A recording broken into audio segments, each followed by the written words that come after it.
Bonjour à tous, bienvenue sur notre table ronde exceptionnelle AGICAP dédiée au e-commerce avec deux acteurs clés du secteur. Donc on va avoir Slo et Fava qui nous accompagnent aujourd'hui pour parler de pilotage de trésorerie en phase de croissance. Bonjour Evelyne, bonjour Bertrand. Bonjour. Bonjour. Alors je laisse 30 secondes pour le temps que tout le monde arrive. Donc ceux qui sont là, n'hésitez pas, hein, si jamais il y a un souci de son ou d'image à me faire remonter si vous ne nous entendez pas ou vous ne voyez pas correctement.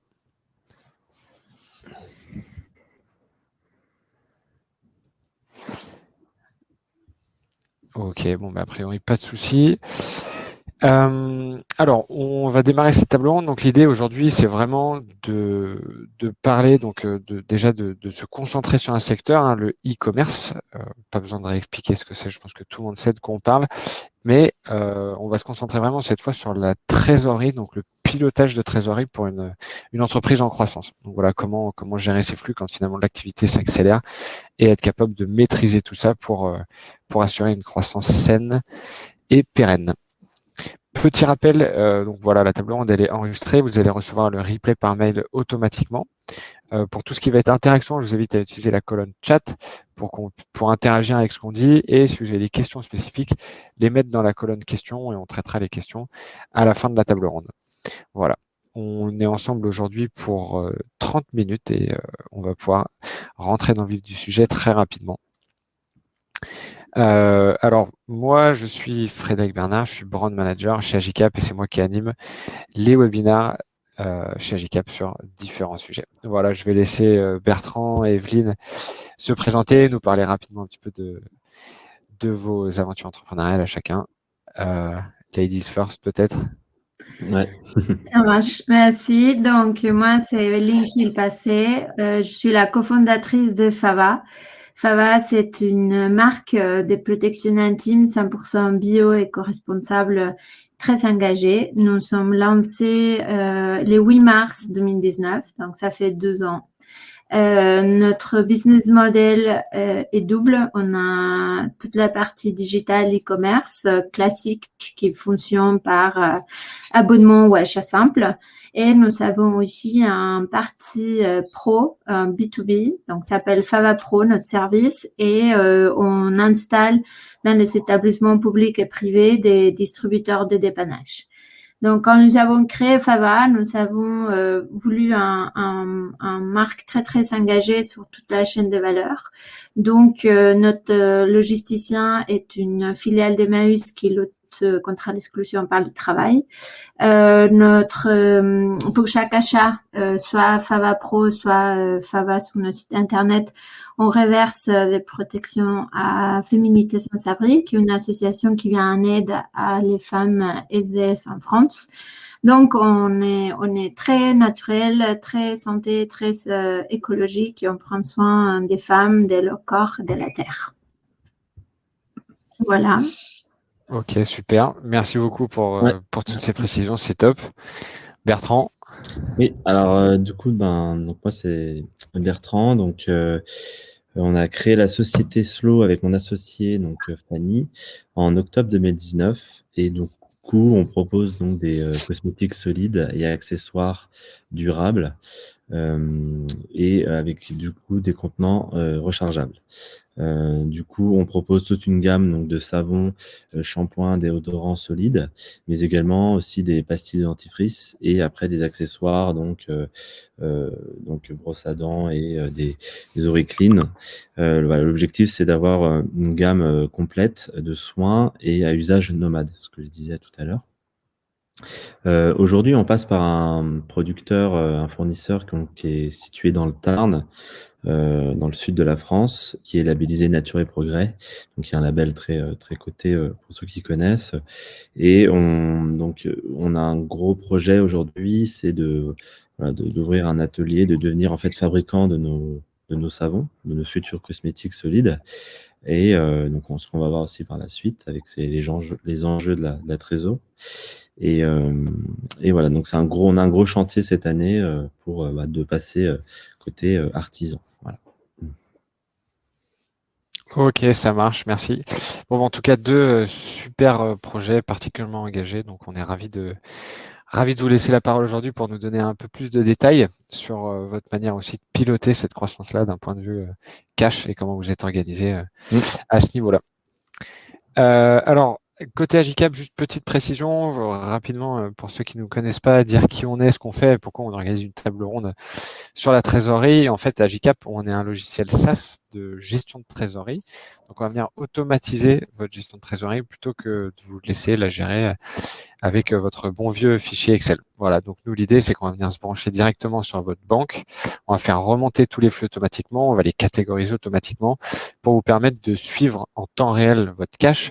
On va vous permettre aussi de faire des prévisions intelligentes, c'est-à-dire avoir un prévisionnel dynamique, pouvoir projeter un petit peu votre état de trésorerie sur les mois qui viennent, pouvoir faire des scénarios, c'est-à-dire tester, challenger un petit peu les différents prévisionnels que vous avez faits et puis pouvoir prendre des décisions fondées en fait.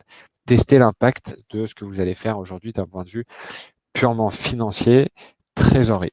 Voilà, et comme on est un logiciel SaaS, bien entendu, toute la collaboration, le reporting, tout est facilité pour travailler en équipe et partager vos résultats.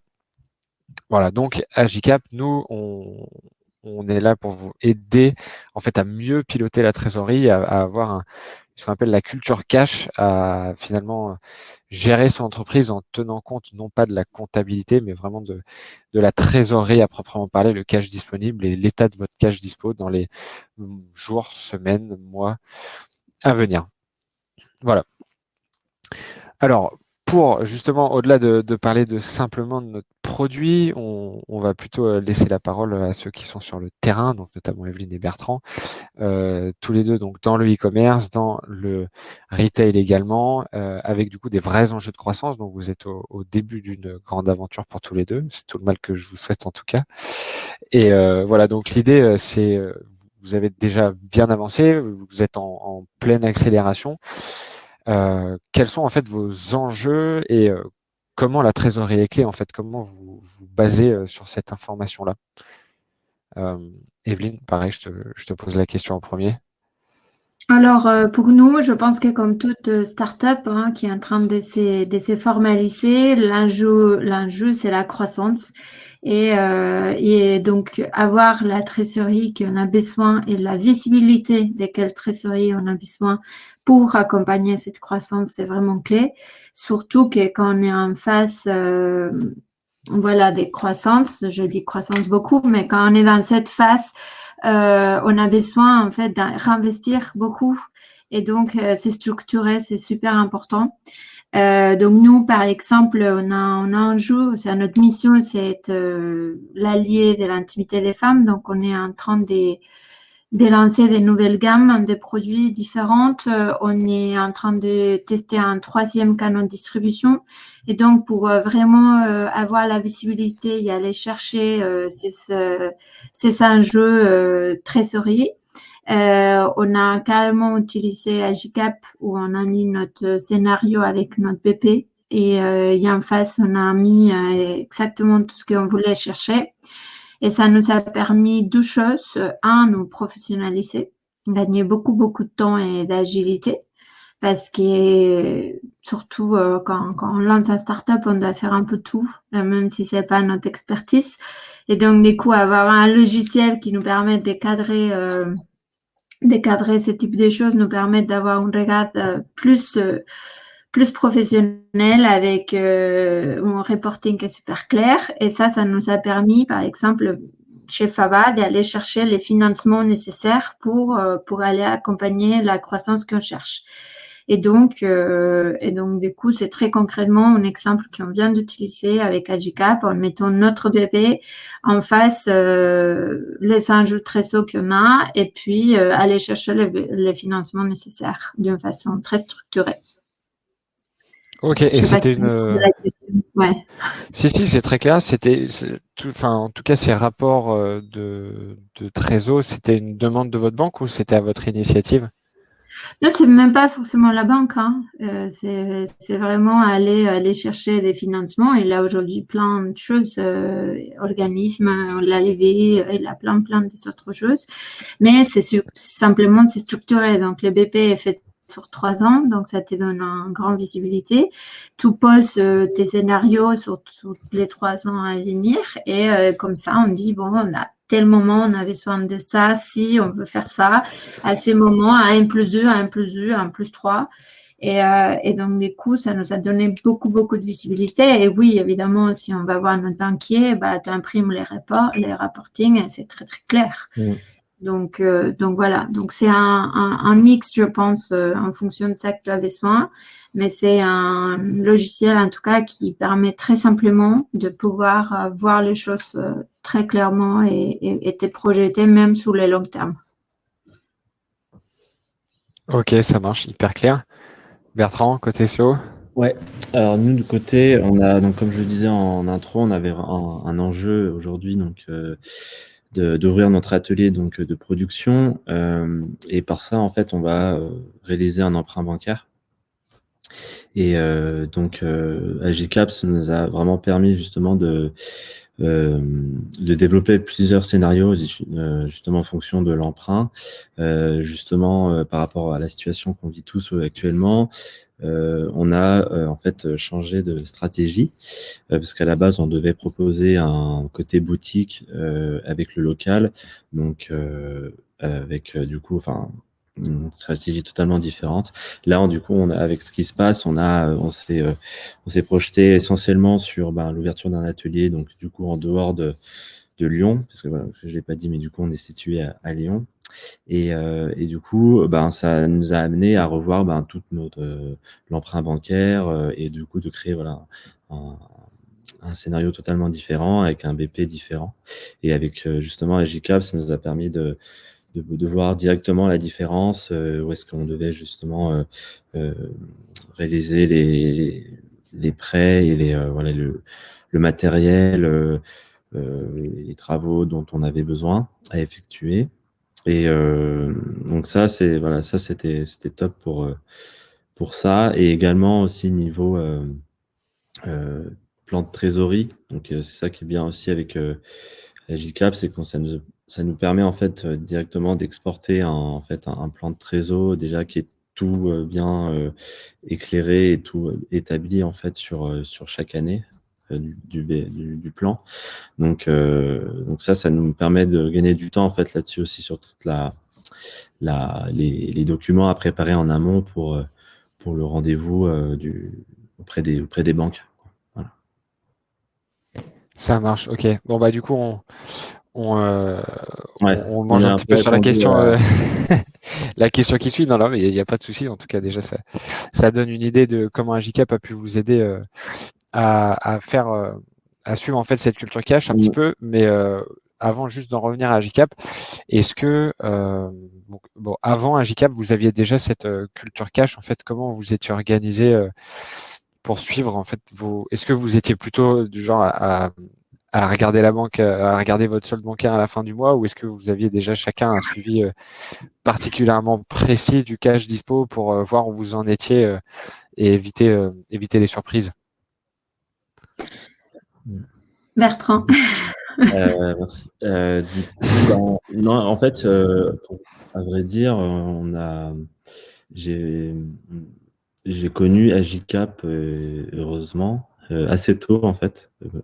Et du coup, c'est vrai qu'au début, c'était sur un tableau Excel et je faisais un peu vraiment de manière manuelle avec les décaissements à venir, les achats fournisseurs. Et c'est vrai que on n'avait pas forcément une visibilité. J'avais une visibilité vraiment à très court terme. Et non, du coup, ouais, vu que maintenant, j'ai pu avoir Agicap assez tôt en fait dans le développement de l'entreprise, ça m'a permis vraiment de voir aussi également comment développer mon plan de trésor et également aussi sur mon fichier Excel. En fait, j'ai un peu distingué les deux. Et ce qui est vraiment intéressant aussi là-dessus, c'est qu'on peut importer directement son fichier Excel sur Agicap qui vient ensuite mettre à jour en fait le plan de trésorerie. Donc ça, c'est vraiment intéressant aussi de ce côté-là. Ok, donc ça t'a aidé à mettre un peu de rigueur. Ouais, tout à fait. De rigueur dans le classement, sur comment classer en fait ses décaissements, ses encaissements, et voilà. Oui, pour nous, ça a été, avant c'était Excel, donc très manuel, voilà. Et donc là, aujourd'hui, je pense que bah déjà, c'est le professionnalisme, surtout on gagne beaucoup de temps parce que en fait, c'est vachement automatique en fonction, bah, si tu remplis bien tes catégories, tout est fait automatiquement, du coup, tu gagnes beaucoup, beaucoup de temps. Et là, en plus, on est passé au niveau supérieur et donc on a même intégré des formules, par exemple, pour calculer les coûts. Aujourd'hui, sur mes enjeux digitaux, c'est l'acquisition client, par exemple. Et donc, aujourd'hui, on a mis en place la formule par rapport à combien j'ai investi en publicité dans mes campagnes des réseaux sociaux, par exemple, versus avec les ventes. J'ai même un petit indice des cash burn qui est très sympathique à regarder. Donc, du coup, c'est vraiment des outils très très professionnalisés. En plus, c'est tous les mois, donc tu as une vision en temps comme tu as envie de l'avoir, quoi. Donc, je pense que c'est au-delà aussi de piloter ta trésor, ça te permet aussi de regarder beaucoup des indicateurs clés dès que tu as besoin pour ta croissance. Ouais, bien sûr. Et du coup, d'ailleurs, à propos d'indicateurs clés, est-ce que vous, il y a des indicateurs clés que vous regardez, bon, pas tous les jours peut-être, ou en tout cas très régulièrement, parce qu'il y en a des indicateurs vraiment plus clés que les autres? Bah, pour moi, c'est celui-là, c'est mon indicateur de mon ratio entre La vente et variation nette. investissement, parce que c'est variable, en fait. C'est un pourcentage variable de mes ventes. Après, il y a les indicateurs clés tout court pour savoir entre encaissement, total décaissement.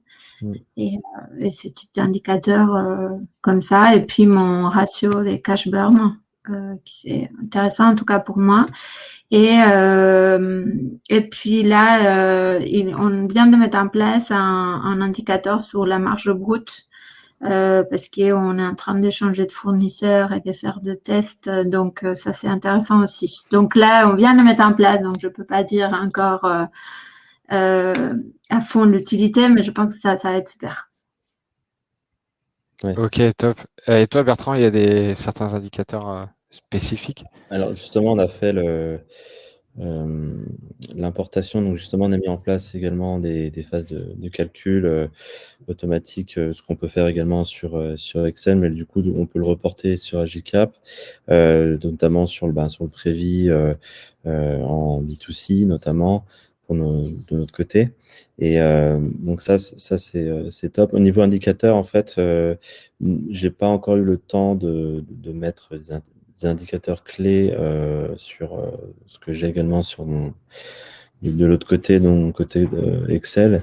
Mais notre idée, en fait, c'est donc on voit également avec Audrey, qui est du coup ma Customer Success. Donc c'est ça aussi qui est bien, c'est qu'on est accompagné tout au long de la période avec Agicap. Donc ça, c'est top aussi. Et on est en train de mettre en place en fait tous les indicateurs dont on a besoin, notamment sur les prévis en volume en fait de produits.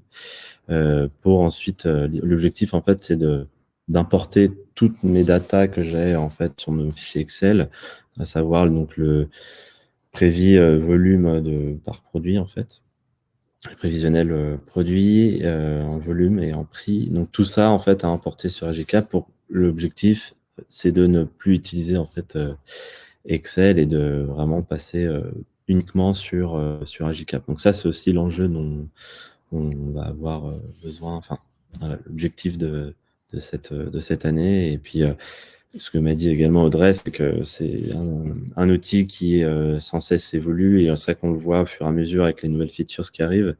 Donc, j'ai confiance à l'évolution de ce logiciel, et du coup, on pourra, dans un futur assez proche, de mettre en place tout ça, quoi. Voilà.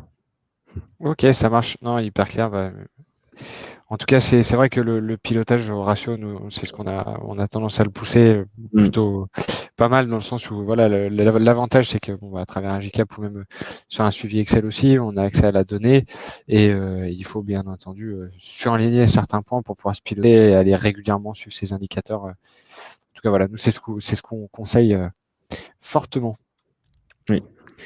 À propos de conseils, du coup, de votre côté, vous qui avez déjà quand même bien avancé, comme je le disais tout à l'heure, qu'est-ce que vous auriez comme conseil à donner pour vraiment lancer, développer l'activité? J'imagine que l'acquisition, c'est un point clé à la phase où vous êtes. Est-ce que si chacun, vous pourriez nous donner 3 conseils que vous avez peut-être appliqués ou que vous auriez aimé appliquer quand vous faisiez face à l'amorçage du développement de votre société? Alors, 3, je sais pas, moi, c'est un énorme, c'est l'agilité, surtout avec les mondes dans lesquels on vit depuis l'année dernière. Il faut être hyper agile, en fait, et pas, voilà, de pouvoir réajuster ton business model, réajuster ta com, réajuster tes produits, ta cible. Donc, du coup, tu apprends très vite tout le temps. Donc, avoir les bons indicateurs pour pouvoir justement perfectionner ton produit, ta communication, etc. Donc, c'est pour moi hyper clé, c'est cette agilité-là. Et aussi, en étant une start-up, que tu n'as pas forcément des énormes équipes qui font tout partout, t'entourer de gens, des services comme un GCAP qui te permettent de gagner du temps, parce que sinon, le temps est jamais infini. Et donc, voilà, ça permet de faire ce type de choses. Donc, je sais pas si j'ai 3, mais moi, je dirais, genre, si tu fais ta passion, ça va toujours marcher. Donc, et si tu t'adaptes à la situation actuelle et puis voilà, et tu t'entoures de bonnes personnes, ça va le faire. Ouais, Ok. j'ai quasiment répondre à peu près à la même chose, mais effectivement, moi, ce que je mettrais vraiment ici en avant, c'est être bien accompagné. Vraiment trouver l'accompagnement, c'est clé. Faut vraiment pas hésiter à postuler vers des incubateurs, vers des pôles d'entrepreneuriat pour justement avoir en fait gagné du temps sur toutes ces questions problématiques en amont au niveau création d'entreprise, juridique, comptable, stratégie, etc. Donc c'est vraiment clé là-dessus l'accompagnement. Et également aussi, comme disait Evelyne, croire à son projet, donc ça lié à la passion, vraiment croire à 2000% son projet. Le plus difficile, c'est ça, c'est ne pas douter, même si on doute tous les jours, mais c'est de dire de vraiment y croire et parce que voilà, on a toujours les vies d'entrepreneuriat, c'est des hauts, des bas, et c'est vraiment le plus important, c'est d'y croire tout le temps et d'avancer petit à petit. Voilà. Je suis étonné que personne dise qu'il faut bien suivre sa trésorerie. Et effectivement, Non, mais c'est secondaire par rapport à cet état d'esprit-là. Clairement, c'est dans un deuxième temps que, en tout cas, c'est quand on parle de revenus aussi. Hein, il faut pas attendre d'être, en tout cas, côté GCAP, si je pouvais donner un conseil, c'est de pas attendre d'être dans le rouge ou d'être dans une situation difficile pour commencer à prendre le cash en main. En tout cas, la culture cash, c'est quelque chose qu'on pousse aussi de notre côté, mais en tout cas, oui, c'est vrai que à ces stades-là, j'imagine que, comme tu disais, Bertrand, les doutes ils sont constants. Après, vous avez un monitoring, j'imagine, assez précis, assez régulier pour voir là où vous en êtes. Donc finalement, est-ce que vous vous appuyez quand même sur les chiffres pour revenir à la réalité, ou c'est beaucoup d'insights, on va dire, un peu plus abstraits sur les retours que vous pouvez avoir de vos clients, etc. C'est sur quoi que vous vous basez finalement pour dire que vous êtes dans une bonne période, une moins bonne période? Effectivement, c'est les chiffres, je pense, dans un premier temps, et également les objectifs en fait qu'on s'est fixés en amont. Si on a rempli ou pas l'objectif, le CA mensuel, et ça nous permet, voilà, ça c'est des indicateurs clés, et pour justement aussi savoir si on est dans une bonne trajectoire, si nos objectifs sont pas délirants. Et ça, oui, ça c'est très important également de ne pas se fixer des objectifs qui ne sont pas atteignables. Et du coup, voilà, c'est important là-dessus. Ouais. Et oui, bien sûr, pour moi, c'est un mix de tout. En fait, on suit les indicateurs. À chaque fois qu'on investit 1 euro, on suit les indicateurs pour voir. Mais aussi, nous, on écoute beaucoup nos clients.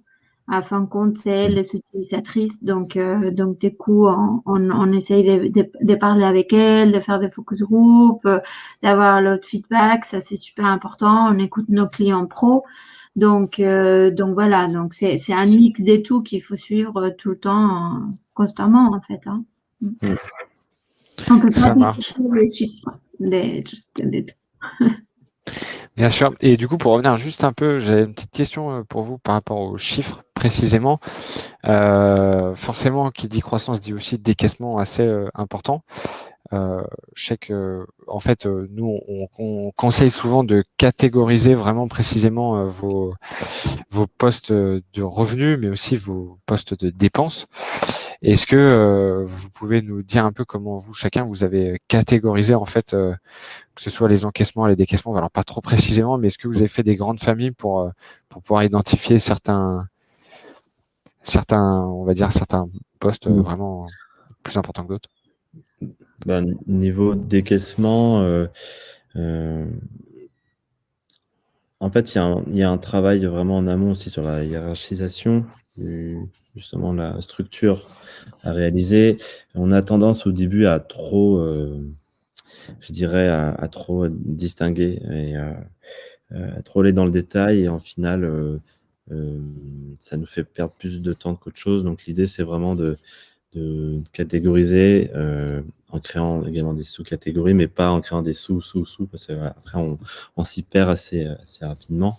Donc, nous, par exemple, en termes de fournisseurs, nous, on a une catégorie fournisseurs dans laquelle on remplit nos objectifs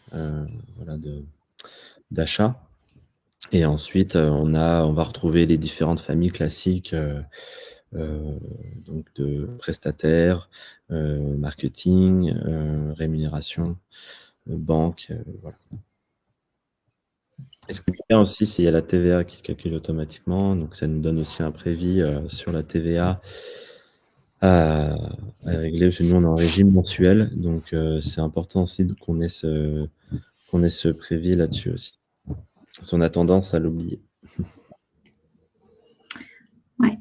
Pareil, en fait, un premier structure entre coût fixe et coût variable, et puis à l'intérieur des grandes catégories entre salaire, loyer, etc. Et puis en catégorie plus variable, publicité, voilà, ce type de choses un peu plus qui sont dépendantes des ventes, à laquelle je peux mettre des formules.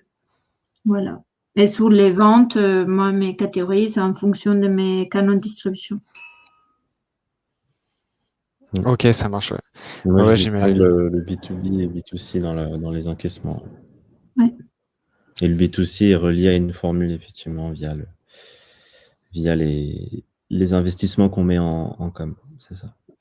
Ouais, c'est ça, c'est un pilotage ultra rigoureux Ouais. du retour sur investissement pour l'acquisition, toute la com, qui, j'imagine, est dépense assez conséquente à ce stade-là. Exact. Ok, ça marche. Non, mais en tout cas, hyper clair de mon côté. Merci pour tous ces conseils. Et en tout cas, pour ma part, vous m'avez pas mal éclairé sur votre activité, votre manière de piloter votre trésor. Je ne sais pas si on a des questions précisément ou plus ou moins précises d'ailleurs par rapport à si vous avez des questions pour Evelyne, pour Bertrand sur leur activité, sur leur manière de piloter leur trésor, de mettre le cash, comment ça se passe côté croissance, etc. Je pense qu'il y a pas mal de choses à voir. On n'a pas de questions pour le moment, n'hésitez pas, hein, c'est le moment. C'est le moment, exactement. Moi, j'ai presque envoyé toutes mes questions. Voilà, mais en tout cas, côté trésor, et si vous aviez un conseil sur la fréquence de suivi, Alors, j'imagine que ça dépend aussi beaucoup de l'activité. Après, vous faites tous les deux du B2C, du B2B. Je ne sais pas à quelle fréquence vous vous connectez sur Agicap. Moi, c'est 1 à 2 fois par semaine, genre entre lundi et vendredi. Ok. Moi, c'est tous les jours. Enfin, j'ai l'onglet ouvert systématiquement tous les jours pour voilà, pour Très bien. avoir un suivi. Bien sûr. Bah, c'est l'avantage du temps réel aussi, hein, c'est de pouvoir checker constamment et de suivre pour pas tous les jours, il y aura clairement pas de surprise. Ça, c'est sûr. Ok. Bon, bah, en tout cas, je vois pas de questions. On est pile poil dans le timing des 30 minutes. Oui. Voilà, en tout cas, on reste disponible, hein. N'hésitez pas, vous pouvez contacter assez facilement Evelyne ou Bertrand via leur site respectif. Et idem de mon côté, vous allez recevoir un petit mail avec le replay de cette table ronde. Voilà, mais en tout cas, merci beaucoup Evelyne, merci beaucoup Bertrand d'avoir pris un peu le temps de répondre à toutes ces questions et de nous avoir éclairé un peu sur le pilotage de la trésor en phase de croissance. Merci à vous. Merci, Bon, bon après-midi. Merci à tous et à bientôt et merci encore à vous deux. Merci, au revoir. À bientôt.